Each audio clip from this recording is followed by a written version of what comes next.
30 семей поселка Верхняя Березовка получили ключи от новых квартир. Правительственная группа во главе с министром ЖКХ и энергетики Дмитрием Садовниковым посетила Среднеколымский район.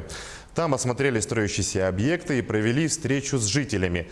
Там же торжественно вручили ключи от 15 двухквартирных домов. Напомним, Березовка – это место компактного проживания представителей коренного малочисленного народа Севера – эвенов. Сегодня здесь живут около 400 человек.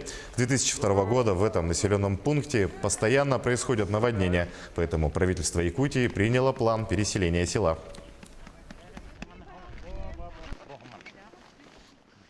Поселок Березовский мы должны принести в течение 3 лет.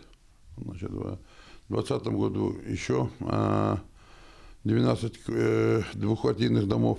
И к 2021 году у нас должно быть 76 квартир. Мы в этом году где-то около километра сделали дороги. Кроме того, в следующем году в планах ввести в эксплуатацию 1,5 километра дорожного полотна к новым жилым домам и объектам инфраструктуры. Всего на эти цели будет предусмотрено 41 миллион рублей. Также в Новой Березовке построили дизельную электростанцию. По словам главы региона, к 2024 году все объекты будут сданы.